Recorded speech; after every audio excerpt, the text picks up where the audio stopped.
Bien, ben merci pour l'invitation. C'est super bien à chaque fois de pouvoir collaborer autour de ces thèmes sur le cinéma. Et au départ, le thème c'était désir et émotion. Et je m'étais dit, désir, facile, j'ai pas fait une intervention là-dessus, je vais tout reprendre, pas trop travailler. Et puis au bout d'un moment, je me suis dit quand même, les émotions, j'y connais rien, en termes philosophiques, hein, on va dire. Et du coup, ça m'a plu. Je me suis dit, tiens, qu'est-ce qu'on pourrait faire de cette notion, qui n'est pas une notion du programme. Et puis en même temps, il y avait ça me titillait d'aller voir un peu du côté de la philosophie de l'émotion, notamment dans le champ analytique, qui est quand même un grand développement. J'ai un ami qui s'appelle Samuel Lépine qui a fait une thèse autour du sentimentalisme moral, donc on discutait de ça. Et je me suis dit, bon, finalement, cette notion d'émotion, quand on regarde bien, en fait, elle est assez transversale et on peut la retrouver finalement dans quasiment tout le programme. Et du coup, on peut aussi la travailler évidemment au cinéma, puisque le cinéma est aussi un vecteur très fort d'émotions. Alors, mon propos va pas du tout être théorique, c'est pas une théorie des émotions ou une théorie du cinéma et du lien avec les émotions. Mon propos est vraiment purement pédagogique, c'est voir, en gros, explorer un peu le programme et voir comment est-ce qu'on pourrait utiliser cette notion d'émotion en lien avec des extraits généralement très courts. Je privilégie plutôt les extraits très ciblés, qui passent bien, qui permettent de faire un petit exercice. Et mon idée, c'est surtout de présenter des extraits un petit peu en vrac, on va dire, je ne vais pas organiser, sachant qu'après, à chacun de se les approprier, d'en faire des choses. Il y a des extraits que j'utilise déjà, j'indiquerai ce que j'en fais un petit peu, et puis des extraits que je n'utilise pas encore, et je m'étais dit, tiens, ça pourrait être pas mal de les utiliser. Mais c'est pas, il n'y a pas une démarche proposée directement sur chacun de ces extraits. Alors, du coup, pour ce qui est du programme, moi j'ai tendance à voir le programme de cette manière-là, en regroupement par grands champs de la philosophie. Et donc je vais parcourir ces grands champs de la philosophie, plutôt que l'émotion un peu en vrac, pour essayer de voir en quoi l'émotion peut jouer un rôle en éthique et philosophie morale, en philosophie de l'esprit, etc. Donc voilà, c'est d'ailleurs mes séquences de cours se suivent comme ça. Donc d'abord, dans l'éthique et la philosophie morale, il me semble que c'est le biais par lequel on peut peut-être le plus facilement saisir ce qu'on pourrait faire des émotions, puisque c'est davantage connecté ici au désir, au sens qu'on peut lui donner. Et du coup, en fait, j'ai repris un peu ce que je faisais. Je me suis dit, mais en fait, c'est aussi un propos sur l'émotion. Par exemple, on pourrait se poser cette question, hein, une vie bonne est-elle une vie sans émotion ? Et un des trucs que j'aime bien faire, c'est faire des comparaisons de deux extraits. Deux petits extraits, plutôt qu'un seul finalement, en cherchant évidemment des extraits opposés. Alors soit à titre préparatoire pour introduire une distinction qui n'a pas encore été faite, donc on l'a fait d'abord intuitivement, soit après avoir fait une distinction pour l'appliquer, et puis pour voir à quoi correspond tel extrait. Et du coup là on a deux extraits très opposés. Alors je ne vais pas vous montrer le cercle des poètes disparus, j'utilise souvent des bandes annonces. Alors ça c'est un truc que je fais depuis 2 ans. Finalement la bande annonce, c'est court hein, déjà, et puis il y a plein de choses qui permettent de saisir un peu le personnage central en l'occurrence, et donc souvent j'utilise des bandes annonces. Pour le cercle des poètes, j'utilise une bande annonce. Qu'on pourrait opposer à cet autre extrait de L'âme en jeu. Alors là je pille Olivier Pourriol dans son ouvrage sur les vertiges du désir, hein, le désir au cinéma. Il y a c'est une mine hein, pour le désir, vous avez toujours d'évoquer. Et ça c'est un extrait dont il parle justement. Et on va regarder cet extrait. C'est comme ça.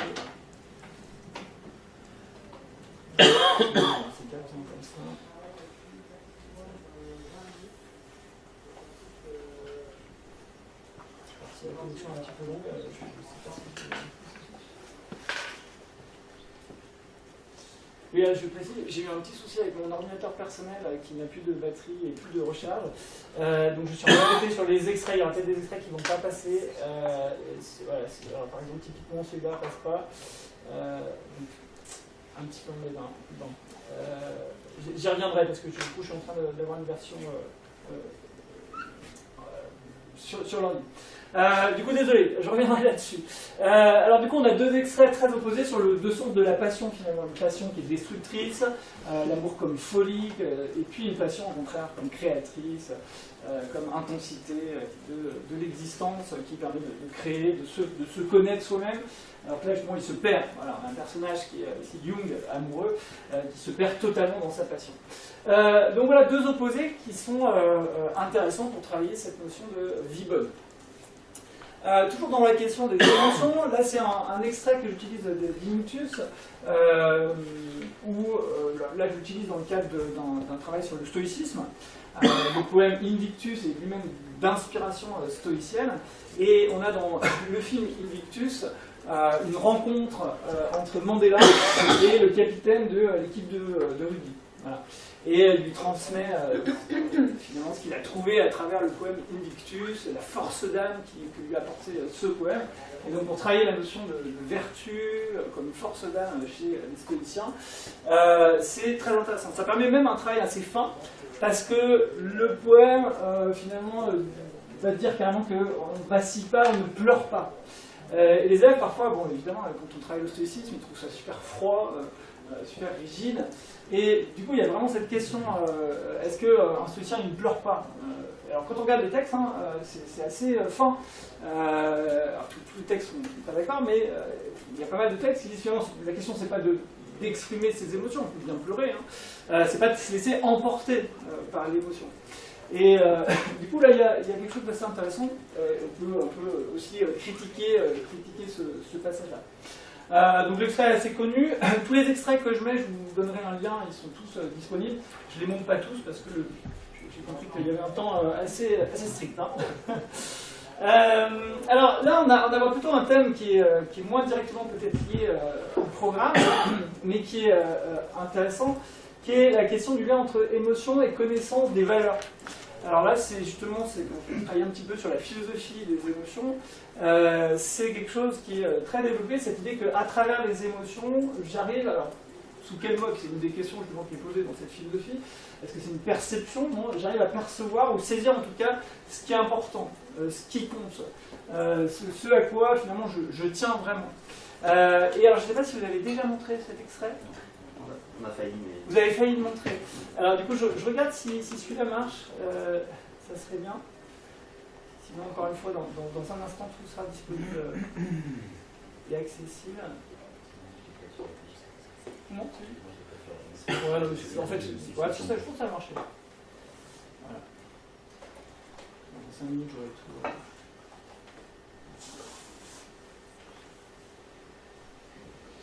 Alors, court extrait, 3 minutes, hein, c'est assez efficace.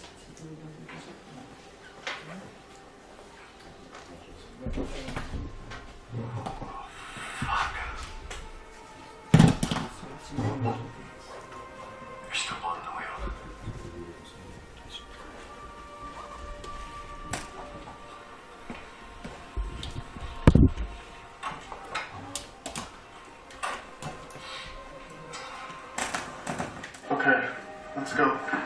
Jesus, don't you feel anything? Yeah, I feel betrayed.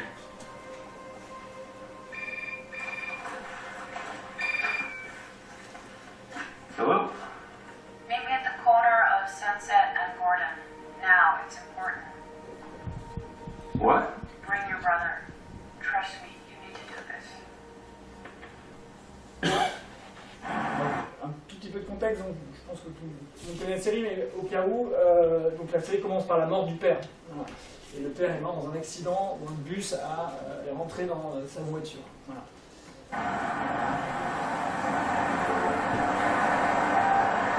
I spoke to Gilardi. Yeah? He says we sell, they put us out of business. Fuck. I think we should sell. And erase everything this family has meant for 50 years? That might not be a bad thing.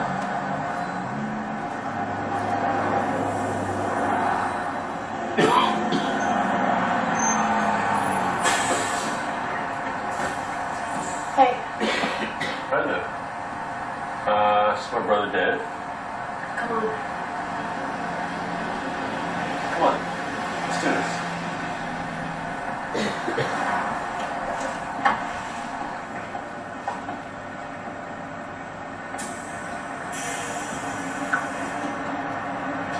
bus. What bus? The bus. Brenda, this isn't funny. This is fucked up. What gives you the right to do something like this?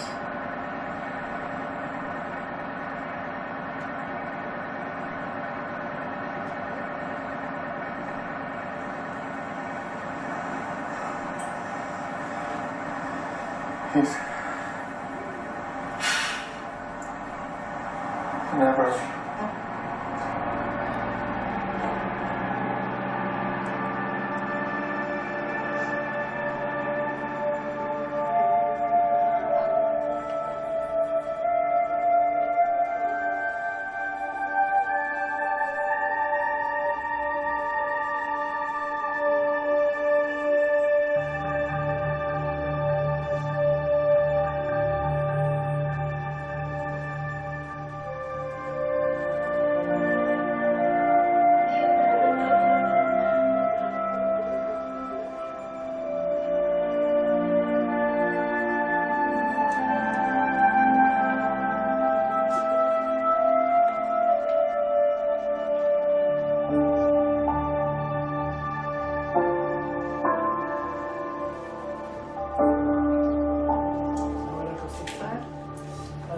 Alors cet extrait, je l'ai pas encore utilisé en classe, j'ai pas d'usage encore particulier.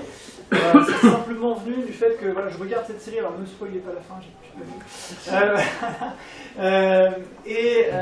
Je sais que Tristan Garcia a fait aussi, paraît-il, une très jolie chose dessus. Et en regardant cette série, je la vois en me disant je vais essayer de repérer des extraits. Du coup, celui-là m'avait vraiment beaucoup touché.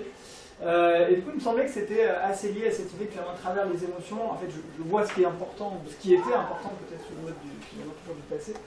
Donc je pense qu'il y a une exploitation possible. Mais après, j'ai rien à présenter comme exploitation directe. Un peu plus classique peut-être sur le rôle des émotions dans le sens moral. On retrouve ce que j'évoquais sur le sentimentalisme moral. Est-ce que la morale est émotive? Oui. Excusez-moi, juste une question, c'est qu'avec les élèves, vous laissez les sous-titres français Ah oui, c'est une bonne question. Alors non, là, ça c'est moi qui l'avais fait pour moi-même. Et après, c'est vrai que quand j'utilise avec les élèves, non, je mets des sous-titres français. Ouais. Par contre, je mets toujours la VO. Ouais, mais justement, moi j'ai ce problème que j'arrive pas à faire des extraits avec des sous-titres français. Ah ouais, bah ça, je pense que tu pourras voir. On peut toujours trouver l'astuce. On trouve aussi les sous-titres français et après, des outils techniques que Guillaume ne connaît pas. On peut le faire. Mais là, ça, c'était pour moi d'abord, donc je les avais laissés comme ça. Alors voilà, sur cette chose qui est très connue, on peut penser à Rousseau hein, déjà, ou des choses comme ça, sur l'empathie, la pitié, bref. Je ne sais pas si vous connaissez ce film, donc avec une situation assez tragique, puisqu'il est demandé à des collègues de travail de faire un vote pour savoir si on va garder la personne qui était partie pendant longtemps, qui va peut-être revenir au travail. La question c'est est-ce qu'on vote pour son intérêt, on aura chacun une prime et la personne ne sera pas réembauchée, ou est-ce qu'elle revient et on n'aura pas cette prime-là. Et donc il y a un extrait qui est très joli sur cette question de l'intérêt et de l'émotion, et là aussi qui est très court.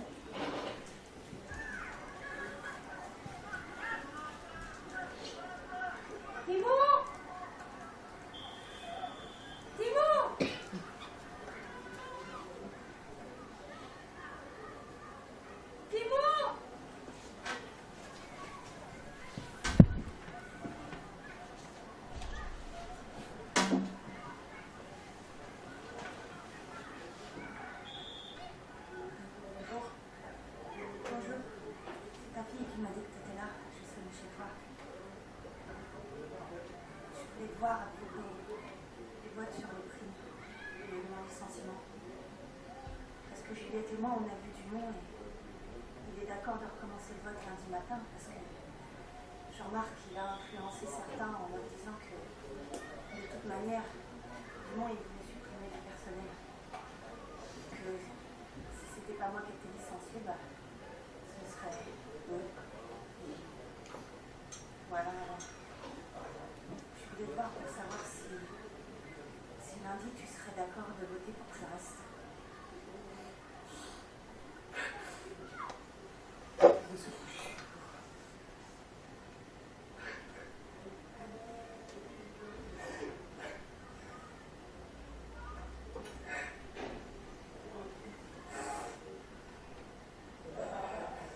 Je suis vraiment content que tu sois venu.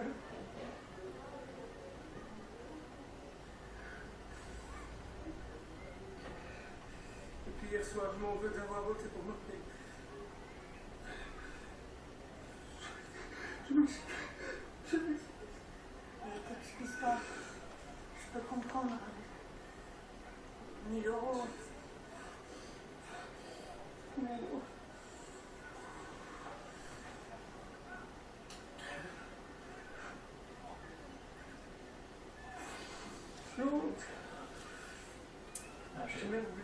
La caméra n'est pas obligée de voir jusqu'au bout.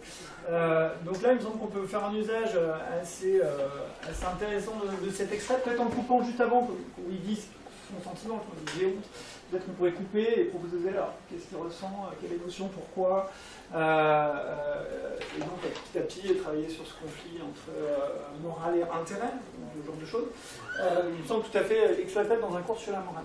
Alors là, je vais juste évoquer, puisque c'est des choses qu'on avait faites lors des séances de travail sur l'horreur. Et là, c'est l'émotion de la peur, l'émotion de la terreur, que ça soit dans des films d'horreur au sens strict, ou dans des films où il y a des personnages un peu monstrueux, pas forcément des monstres au sens strict. En fait, ça peut, il me semble, nous aider à penser le mal. J'avais fait ça, un travail avec des élèves sur la manière dont on filme en fait, le personnage terrifiant ou le monstre. Et il y a plusieurs procédés, hein. Donc là il est hors champ, on voit que l'ombre, là il est dans l'arrière-plan, il est caché, là dans Halloween il est en caméra subjective, ou alors il va surgir d'un coup, finalement le mal il est toujours un peu en dehors, il n'est pas dans la caméra, il apparaît d'un coup, il survient du dehors. Bon. Alors est-ce que le mal ça survient toujours du dehors? Est-ce que le mal aussi n'est pas intérieur? Alors, il y a aussi ces dialectiques qu'on peut retrouver parfois dans les films d'horreur si on veut regarder un peu plus précisément les différentes catégories de monstres notamment. Donc voilà un usage, mais ça c'est plutôt un renvoi vers des choses qu'on avait déjà faites. Deuxième catégorie, deuxième grande séquence, la philosophie, ce qu'on appelle philosophie de l'esprit, donc autour du sujet, de la conscience, etc. Alors, une première idée, ça serait pourquoi pas de faire référence aussi aux films qui cherchent à convaincre. Alors, pourquoi pas partir de films qu'ils connaissent, hein, de ces petits films qui cherchent à convaincre de mettre sa ceinture, de ne pas boire, etc. Ou mettre un film militant, un court-métrage militant. Mais je me suis dit partir d'une situation qu'ils connaissent finalement. Là, ça permet de réfléchir à ça finalement. Pour agir, est-ce qu'il suffit d'être rationnel, d'être raisonné, de savoir?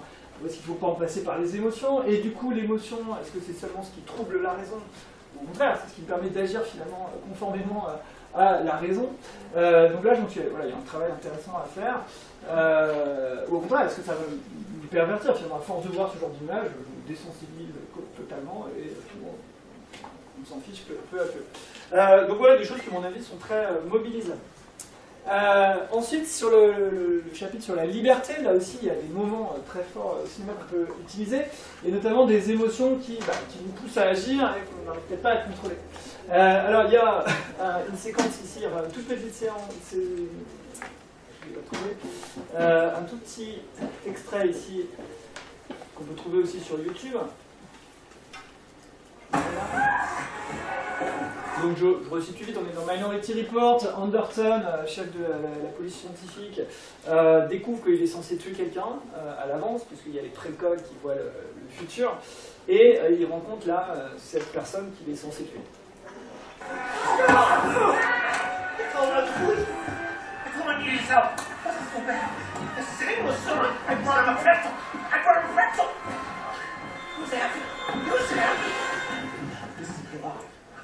He's alive! Where'd you go? Is he alright? Tell me, you fuck, where is he?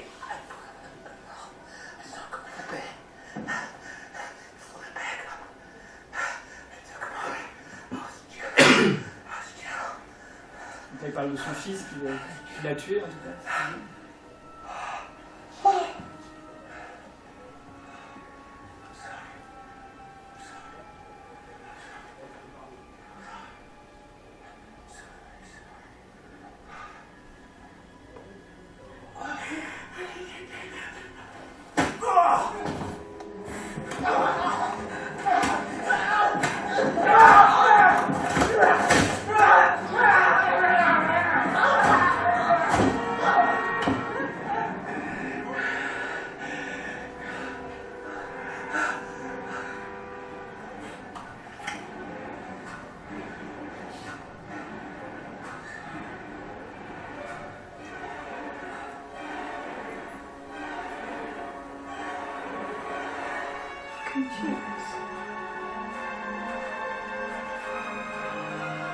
Alors, je pense qu'on peut l'arrêter, peut-être pas forcément là, et dire, faire débattre les élèves, à votre avis, qu'est-ce qu'il va faire? Est-ce qu'on est déterminé par ses émotions à agir? Est-ce que la colère m'emporte de telle sorte que comment je vais agir? Est-ce que c'est une excuse du coup la colère? Bref, voilà, on peut ne pas montrer tout de suite la fin.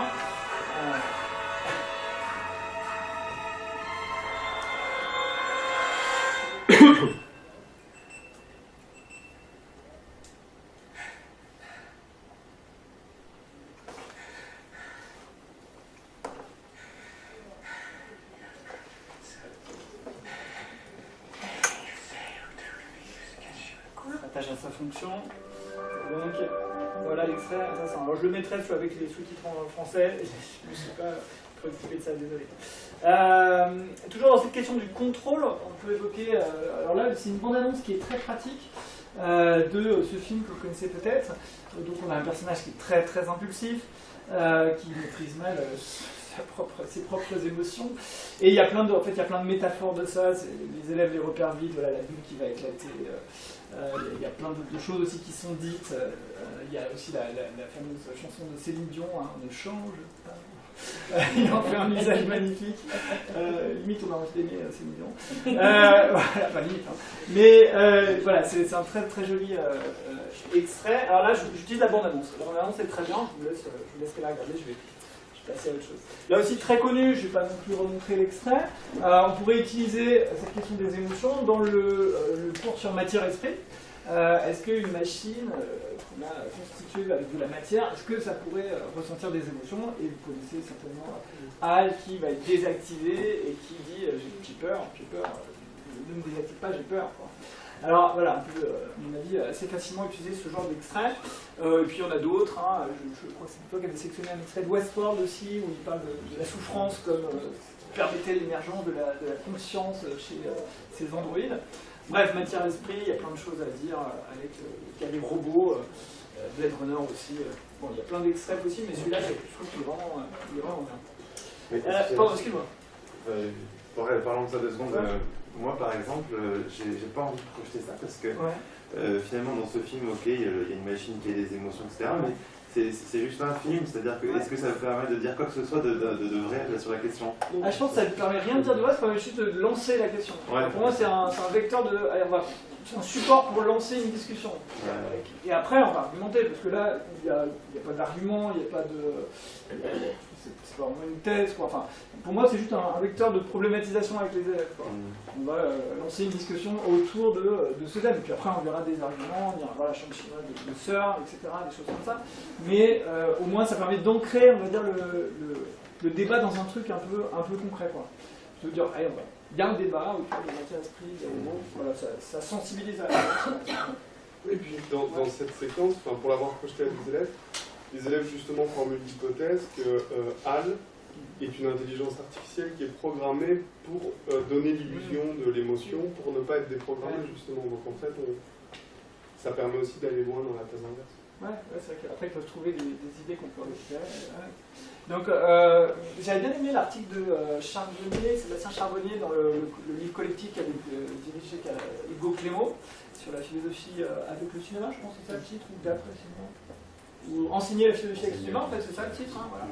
Et il y a un article où il fait l'éloge de la forme court, du court-métrage principalement, ça vaut à mon avis pour les petits extraits.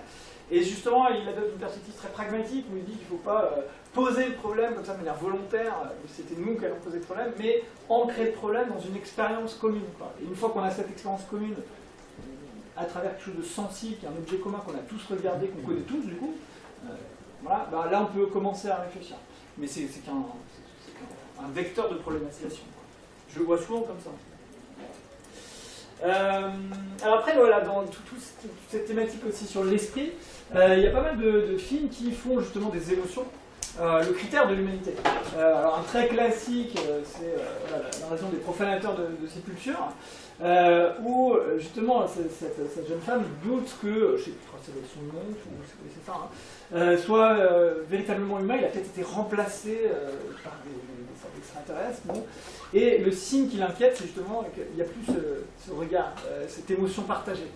Et donc voilà, l'émotion partagée qui permet de me lier à un autre être, bah, est-ce que c'est un critère finalement de l'humanité? Et on retrouve ça aussi dans quelque chose de... C'est certainement la controverse de Valladolid, avec ce petit extrait, je dis juste pas tout, hein, mais vous l'aurez, où justement c'est le rire, l'émotion du rire, la possibilité de comprendre l'humour, de saisir l'humour, qui est utilisé comme critère d'humanité des Indiens. Donc voilà, deux extraits possibles, il y en a d'autres, un Blade Runner ou autre, c'est aussi des questions... des références qu'on pourrait utiliser. Le dernier point, donc plutôt sur la question de l'identité personnelle, du sujet, de ce qui me constitue moi. Il me semble que, alors là, je vais vous les montrer, j'adore ces deux extraits. Il me semble qu'à travers l'émotion, peut-être il y a quelque chose qui se révèle de moi, et notamment de la manière dont j'ai été déterminé à être quelqu'un. Pas forcément en un sens fataliste. Alors je montre un extrait, donc...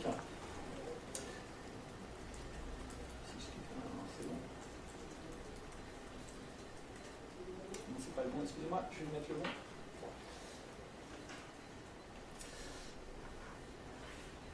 Donc, ressources humaines, on suit en fait le parcours d'un jeune qui a fait une prépa HEC, etc., qui est une grande école de commerce, alors que son père était ouvrier, et il n'a pas arrêté de le pousser à faire ce genre d'études, quoi. Il a passé du côté des patrons. Sauf que petit à petit, il apprend que l'entreprise veut virer des gens, et on est à une scène plutôt vers la fin, où justement il y a un conflit très fort entre le père et l'enfant.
C'est pas parce que tu as été un bon ouvrier pendant 30 ans. Ça, c'est une faveur du patron. Un geste qu'il a fait pour moi. Parce que moi, il m'aime bien. Parce que moi, je peux parler d'égal à égal avec lui. Ça me dégoûte. Ça me dégoûte. Tu comprends que ça me dégoûte? Mais je sais, je suis injuste. Je sais, je devrais le remercier. Je devrais te remercier, toi et maman, pour tout ce que vous avez fait. Tous les sacrifices. T'as réussi. Ton fils, il est du côté des patrons. Je serai jamais ouvrier. J'aurai un travail intéressant, je gagnerai de l'argent, j'aurai des responsabilités, j'aurai le pouvoir de te parler comme je te parle maintenant, le pouvoir de te virer si je veux comme on te vire maintenant. Mais ta honte, toi, ça tu me l'as foutu là. Hein? Je l'aurai là toute ma vie, ta honte.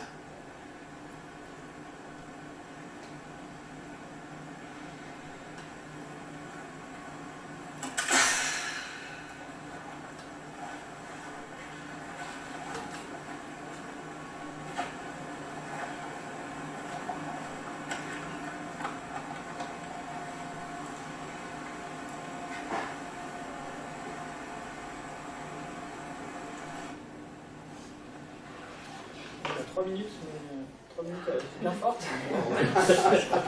C'est condensé. Le suivant est encore pire, vous allez voir. Non, mais voilà, je pense qu'à la fin, on peut pleurer. C'est un peu le but. Voilà, donc il serait super fort, très riche, pas seulement sur la question que j'ai proposée, ça peut être la question du travail, la question de la liberté, du déterminisme. Ça fait écho à pas mal, toutes les études sur les transclasses, je pensais au livre des Ribons, Retour à Reims aussi, il y a des échos qu'on peut retrouver. Bref, il me semble que l'extrait est très très utilisable et vraiment mobilisable. Un autre, mais alors vraiment pour le plaisir, hein, parce qu'il est magnifique, c'est un petit court-métrage qui est vraiment très beau. Voilà. Ah, mais juste, j'ai pas mis les moyens, excusez-moi. On va le retrouver comme ça.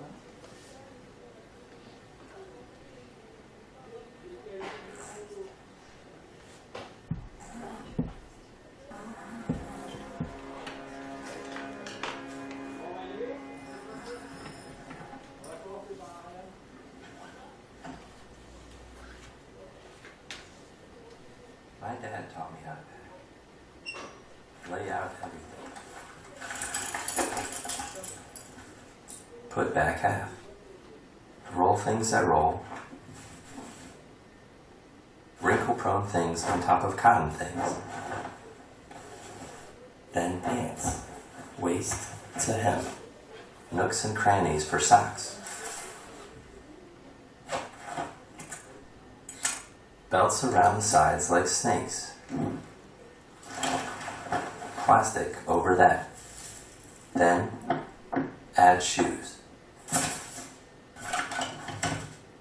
Wear heavy stuff.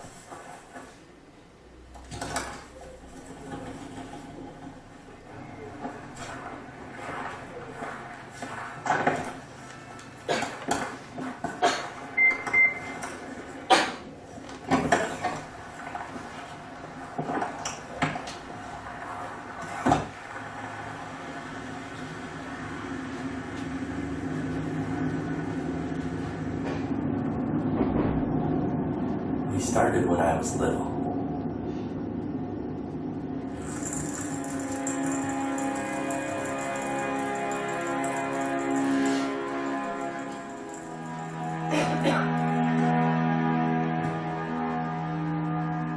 I'd roll up socks. Then he'd put me in the suitcase.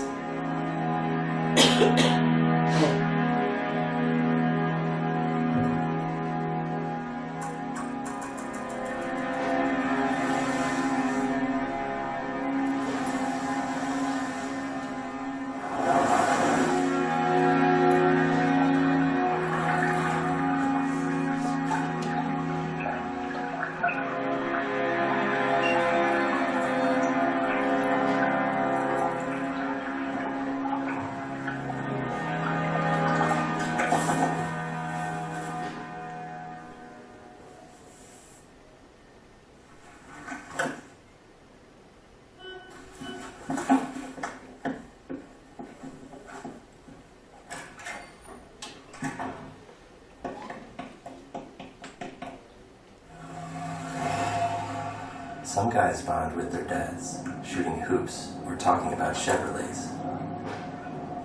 We did it over luggage. By the time I was 12, if my dad was busy, I'd pack for him. Mom tried, but didn't have the knack.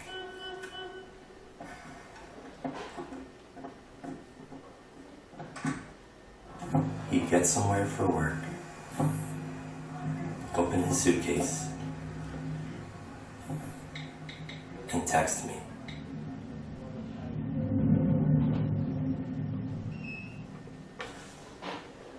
Perfect. That one word from him meant a lot.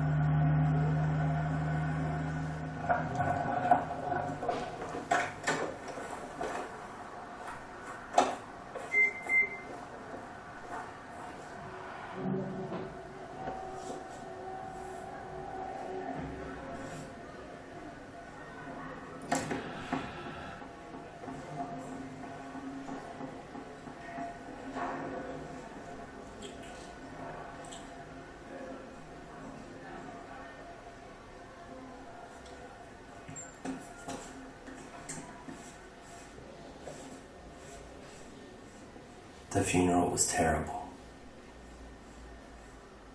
My dad laid out in that big curtain, and me thinking,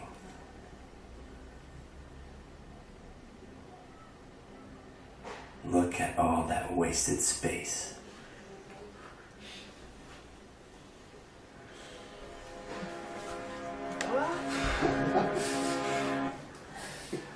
Donc lui aussi est très beau, très fort, hein. 5 minutes. Voilà.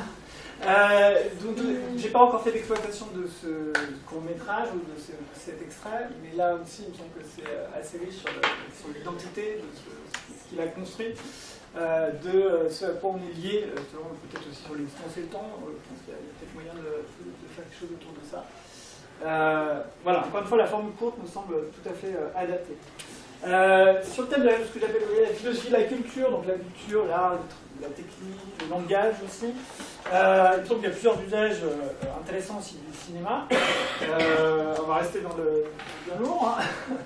Un autre extrait de Six Feet Under, là aussi très court, sur cette question intéressante, hein, est-ce que finalement les émotions elles-mêmes, qui peuvent sembler intérieures, propres, subjectives, relatives à moi, est-ce que finalement elles ne sont pas culturelles?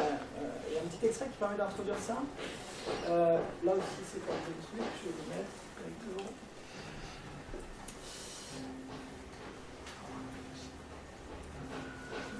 Encore plus court.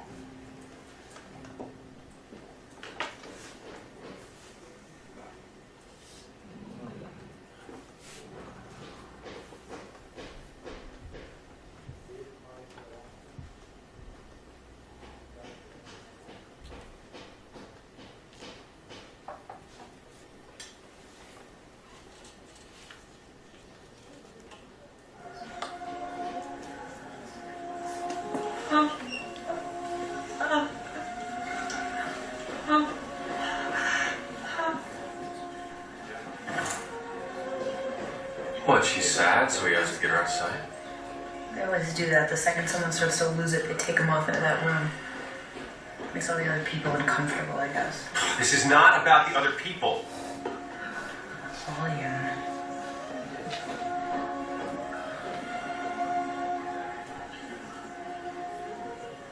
When I went backpacking through Europe after I quit school, I went to this island off the coast of Sicily. It's this volcanic island. And on the boat over, there was this pine box. Somebody from the island who was being returned to be buried there. And there are all these old Sicilians dressed up all in black, waiting, just lined up on the beach.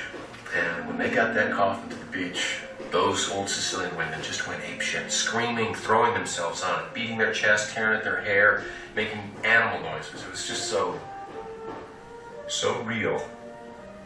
I mean, I'd been around funerals my entire life, but I had never seen such grief. And at the time, it gave me the creeps, but now I think it's probably so much more healthy than this. Voilà, un très court extrait pour introduire à la question du relativisme culturel quant aux émotions ici. Est-ce que c'est seulement l'expression des émotions? Est-ce que derrière il y a un fond naturel de l'émotion qui s'exprime différemment? Ou est-ce que réellement culture vient façonner jusqu'à ce que je ressens intérieurement, ma manière de ressentir. Voilà, un tout petit extrait très pratique à mon avis pour travailler ce sujet. Allez, on va passer à des choses moins lourdes. Pourquoi pas travailler la question du genre à partir de ce statut des émotions et notamment la manière dont sont représentées les émotions et la différence des émotions selon le genre masculin ou féminin, tel que c'est stéréotypé par exemple dans un film comme Jurassic World. Alors je ne vous montre pas l'extrait, mais typiquement il y a voilà, l'homme qui est toujours devant, avant dans l'action, un peu impassible.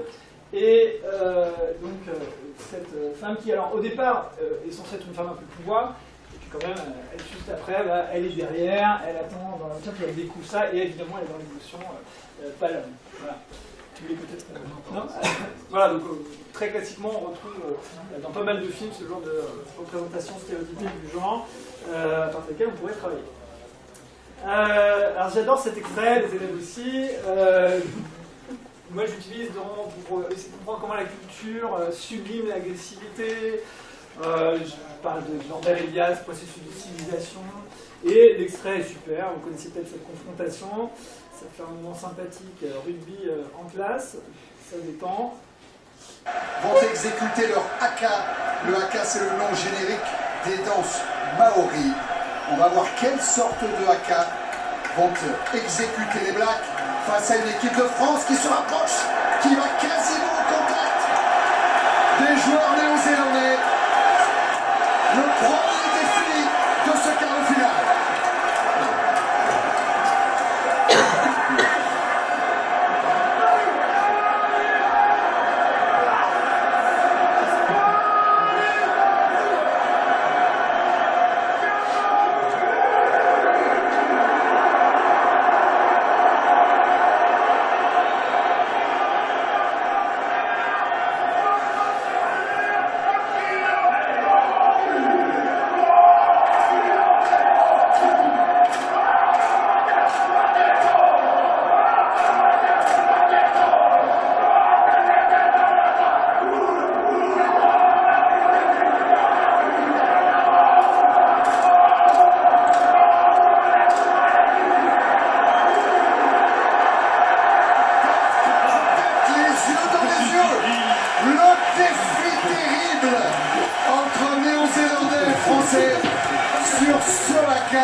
Ça va être chaud sous le premier ballon. Alors, parce que qui a gagné après Je me souviens plus.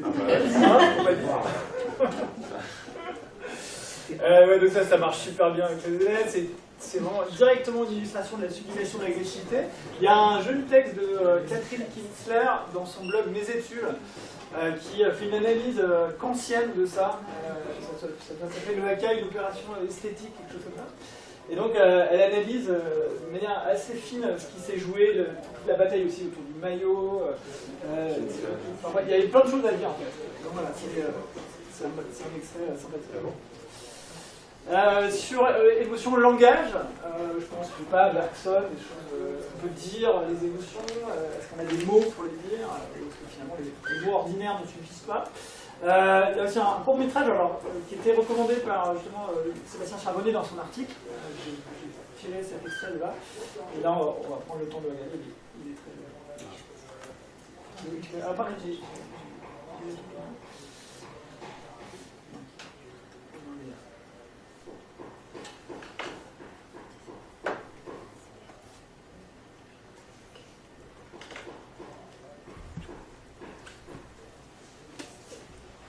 C'est incroyable parce que t'as grandi.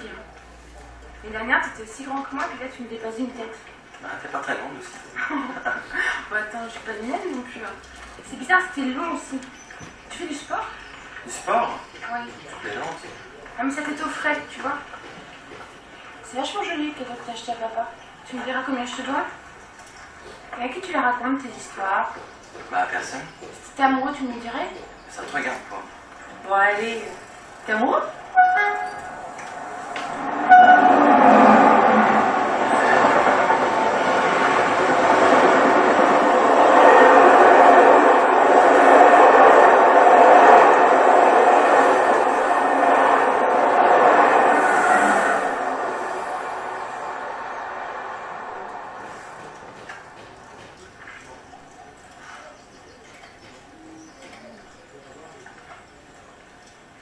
Bon alors tu me dis...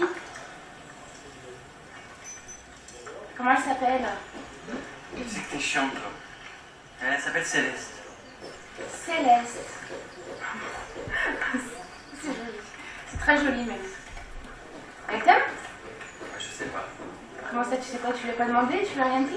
Non, mais ça se fait pas comme ça. Bah t'es con, qu'est-ce que t'attends? Tu vas te faire piquer? Si tu crois que c'est facile.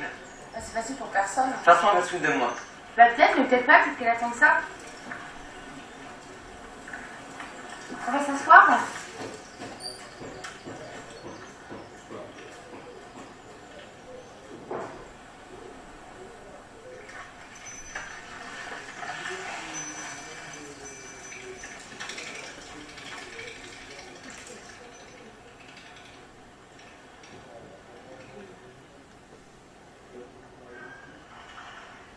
Non, tu vas pas être comme tous ces mecs.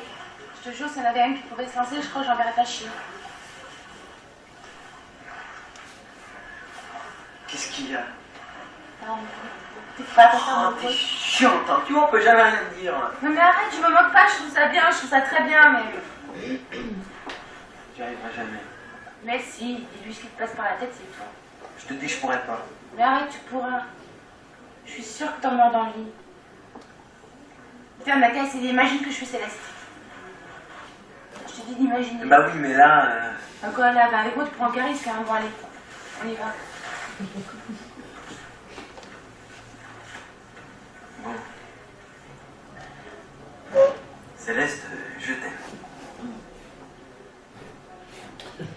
C'est bien. C'est bien, mais c'est un peu con. Ah bon?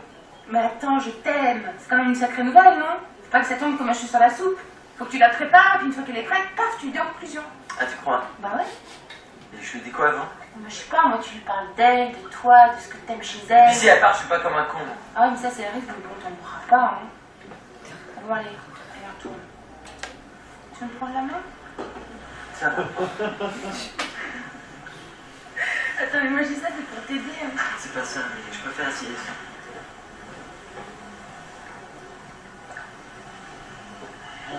Céleste, je voulais te parler, mais c'est pas évident. C'est pas évident parce que j'ai pas l'habitude. Céleste, je t'aime. Développe. Ah, mais comment tu veux que je développe là si tu parles tout le temps? Bon bah d'accord. Excuse-moi, je me tais. Merci. Céleste, bon, tu crois sûrement que la première fois qu'on s'est rencontrés, c'était à la fête de Fabrice. Et bah c'est pas vrai. Non, ça faisait 2 mois que je rêvais de toi. Je savais pas que c'était toi. Non, je savais même pas que t'existais pour de vrai. J'étais peinard dans mes rêves, on était heureux. Plus rien n'avait d'importance. Alors quand j'ai débarqué dans cette fête et que je t'ai vu là dans un coin, en train de danser, bah moi j'ai cru que j'étais en train de dormir. Alors je me suis approché de toi en faisant semblant de danser. Et... Non, t'as eu raison de me foutre en parler. Il fallait que je te parle pour être sûr. Parce que sûr, c'est... Je t'ai tout de suite préféré à mon rêve. L'autre jour, là, quand on discutait tous ensemble, bah, je te regardais là, rien. Et t'avais un truc bizarre dans les yeux. Moi, je croyais que c'était du maquillage qui avait fait une petite boule, mais non, en fait, c'était un cil. Un long cil. Il est tombé de ta joue, je sais pas, t'avais dû fermer l'œil. Rien qu'un tout petit peu, un petit battement. J'étais comme un con, j'avais envie de le cueillir, de le manger, enfin. Alors, tu vois, toi tu me parlais, mais moi j'écoutais plus, moi je regardais ton cil. Alors j'ai fait un vœu. Et c'est là que t'as remonté ta mèche derrière ton oreille comme tu fais. T'as passé ton doigt sur ta joue délicatement. Hop, le cil il est tombé. Oh moi j'étais fou, j'en pouvais plus, j'avais envie de t'embrasser, je te jure. Enfin je veux pas te faire peur, hein. Je veux juste que tu saches. Je sais qu'on est jeunes, qu'on a tout le temps, mais c'est pas une raison non plus. Il y a des gens qui attendent toute leur vie, moi j'en connais. Alors, si tu penses que ça pourrait coller, bah je suis là quoi. Voilà. Alors, c'était pas trop. T'es sûr, hein? T'as rien à me dire alors? Mais alors quoi? T'as oublié de dire je t'aime.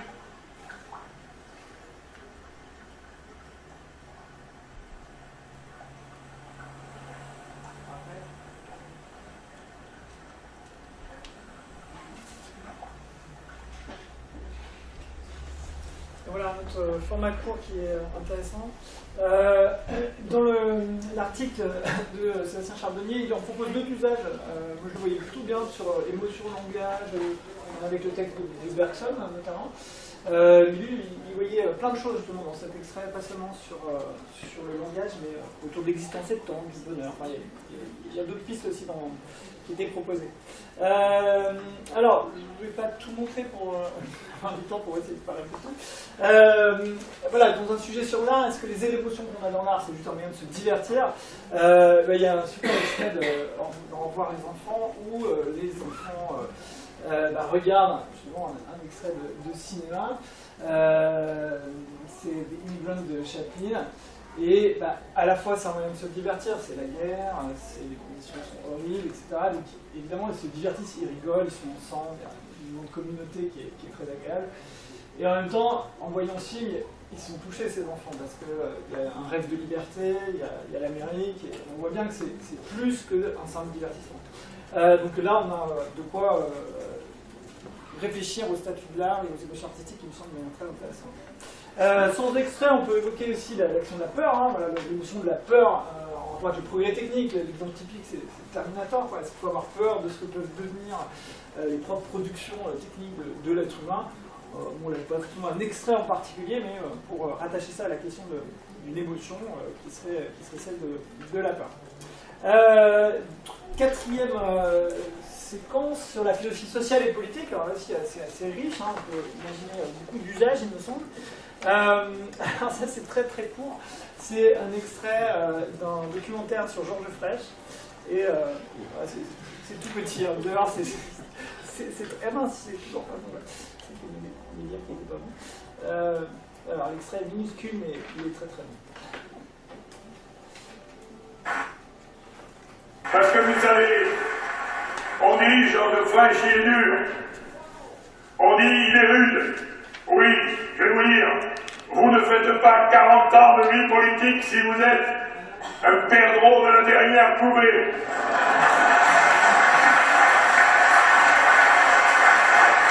Parce que la politique, c'est un monde rude, où les trahisons sont monnaie courante,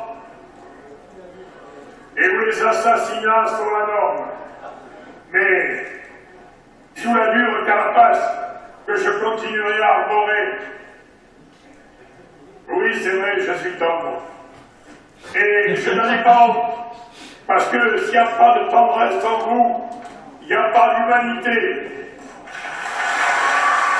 s'il n'y a pas d'humanité,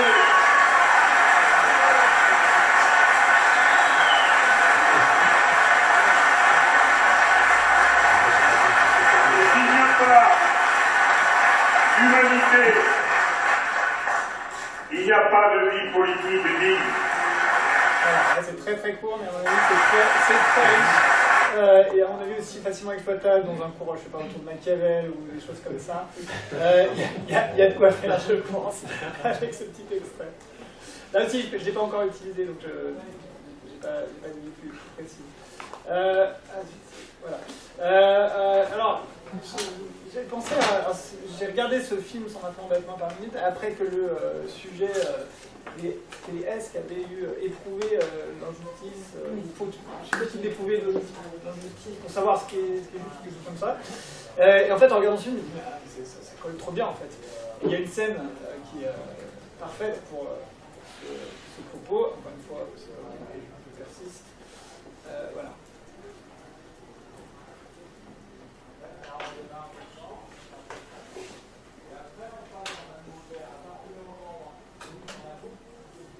C'est bon, c'est là. Donne-moi une poche. S'il vous plaît, s'il vous plaît. C'est au bout du couloir, on s'arrête pas, s'il vous plaît, c'est à gauche.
Mais ça va pas, non?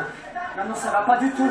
Ça va pas quand on est malade et on prend de la tête toutes les 4 heures. Quand on a de la diarrhée toutes les nuits et des gens comme vous prennent leur temps et nous laissent crever. Alors voilà quoi ressemblent des malades du sida si jamais vous en avez jamais vu. Attendez, monsieur. Attendez, on a parfaitement conscience de ce que vous pouvez traverser en tant que malade. Mais ça, c'est simplement... Ah non, mais vous n'avez conscience de rien, monsieur. Sinon, vous nous auriez déjà communiqué vos résultats. Monsieur, calmez-vous, vous ne parlez pas comme ça, monsieur d'abord. On peut procéder de cette façon. On peut peut-être s'asseoir à table et parler calmement. Mais on n'a pas de temps, La nous, violence, on n'a pas le temps, la nous. violence ne résoudra rien. On est en train de crever, vous entendez ça? Ici un peu extrait. Donc il me semble que c'est un bon extrait pour travailler cette question de la juste colère en politique.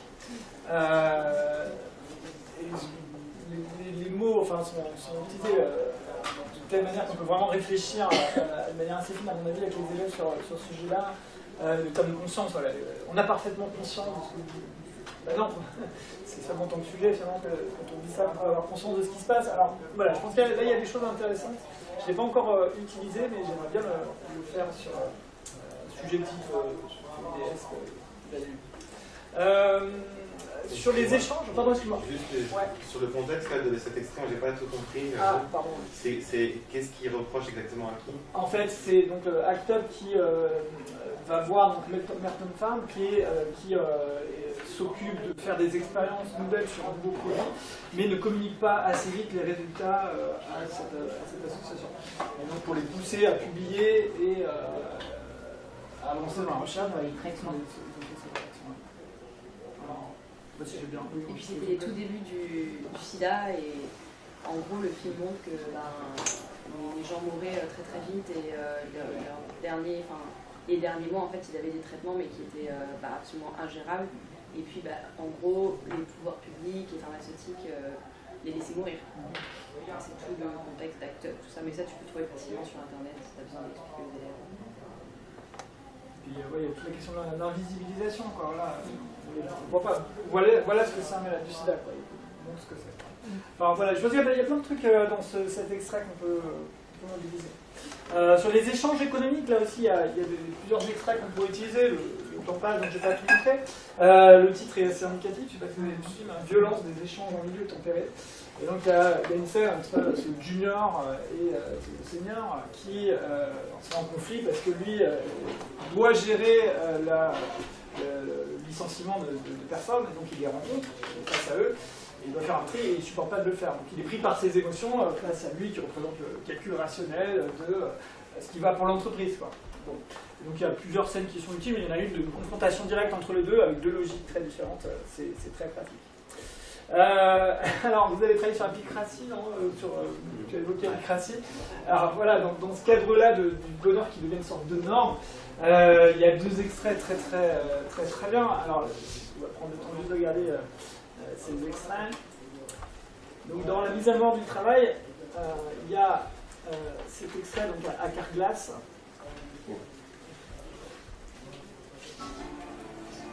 Et puis, un dirigeant nous a donné rendez-vous un dimanche. Qu'est-ce qu'on peut faire un dimanche soir au siège d'une grande boîte? 3, 4. Nous sommes les meilleurs! Super. Détendez les muscles de vos bras.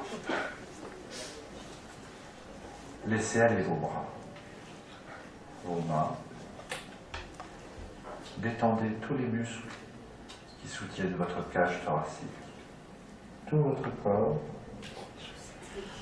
et relâchez. Faites un mouvement de bascule avant-arrière avec vos pieds. Salut. Hey, je viens mon ami. Ça va, ta forme? Oui, toi. Allez, c'est parti. Voilà, allez, on y va. Là, ça va. Ouais, je suis bien entourée. Ouais. J'ai une équipe de champions. Alors, ça, c'est le mot anglais, encore une fois, de champions. Mais sont vraiment des champions. Parce que, bon, là, on est un peu tendu sur le moment, mais ça s'est vraiment super bien passé. Dans la nuit, les cadres avaient réussi l'installation du nouveau logiciel de l'entreprise, sans bug apparent. Une charrette, tous ensemble. Crevés mais heureux, ils avaient le sentiment d'avoir bien bossé. Oui, mais là, ça fait 3 jours que j'ai pas dormi, donc... Alors, de toute façon, on va vous donner une autre passage.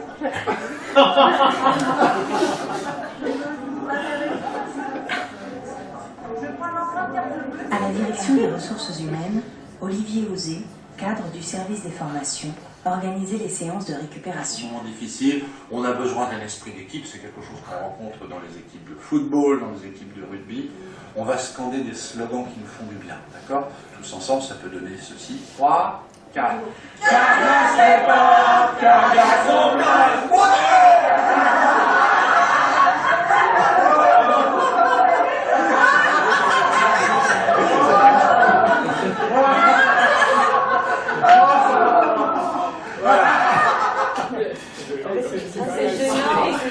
C'est génial. Je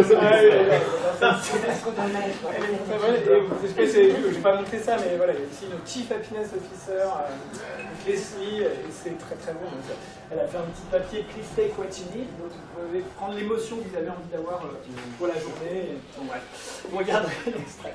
Allez, dernier point pour finir. Des pistes, Ça va peut-être vous arriver dans l'éducation. Ah bah oui, ça arrive.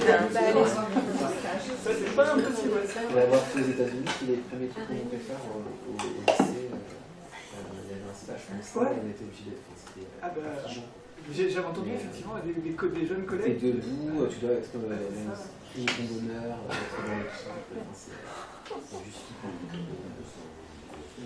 Surtout des stagiaires, on leur a dit de danser la laïcité. T'es un peu surpris quand même. Alors, les derniers points, mais je vais juste les évoquer pour finir par l'extrait qui est un peu rigolo, mais après ça redevient un peu probant. Question classique, est-ce que les émotions m'empêchent de réfléchir correctement?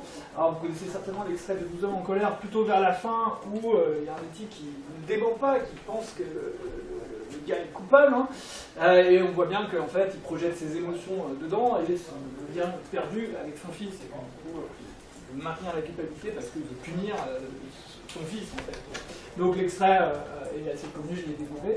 Un autre cas de situation que les élèves peuvent vite intégrer, c'est la question de la jalousie. Voilà. Est-ce que la jalousie me perturbe le fonctionnement rationnel de mon esprit? Et très classiquement, vous avez des extraits dans l'enfer de Claude Chabrol, avec un effet de surimpression qui montre bien la nature fantasmatique de la jalousie. Quoi. Il y a la réalité, et puis il y a tout ce qu'on projette, tout ce qu'il imagine.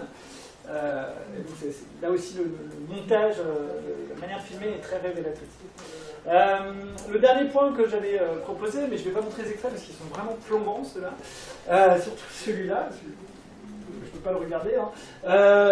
Voilà, est-ce que pour faire la distinction histoire-mémoire, je me dis que là aussi on peut travailler sur l'émotion. Au fond, la mémoire elle est chargée d'affect, le rapport qu'on a au passé est chargé d'émotion. Et pour introduire cette distinction entre histoire et mémoire, et en même temps, c'est un rapport si simple, c'est-à-dire qu'on parle de devoir-mémoire, l'histoire devrait aussi peut-être conserver la mémoire du passé, donc peut-être une ambivalence. Il y a deux extraits qu'on peut peut-être utiliser, là aussi j'ai pas encore utilisé. Un plus exigeant, ouais, c'est Tarkovsky, hein, bon, c'est un peu plus exigeant à voir, mais en même temps c'est très sensible. Et on a ici des Espagnols qui sont en Russie, hein, qui sont en train de discuter en Russie, qui évoquent leur vie passée en Espagne. Mais il évoque pas vraiment par la parole, un petit peu, mais surtout il y a des images d'archives en fait qui sont d'un coup insérées dans le film. Et à un moment donné, il y a une des femmes qui semble plonger dans ses réflexions et on lui demande si elle aimerait retourner en Espagne. Et en fait, elle ne répond pas, elle part d'un coup, et d'un coup, face à des archives de ce qui se passait auparavant, pendant la guerre civile, où des enfants ont été envoyés en Russie pour éviter d'avoir à subir la guerre civile. Et c'est extrêmement fort comme contraste, le silence, puis d'un coup, ces enfants qui sont amenés à être des réfugiés.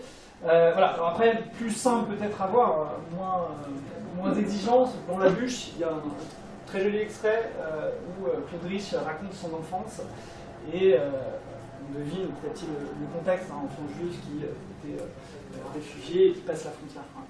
Voilà, donc des extraits qui peuvent être aussi immobilisables pour le cours. Ah voilà, j'ai fini un petit parcours en essayant de tenir dans le temps, ça va? Voilà. Merci. Merci, c'est Merci beaucoup.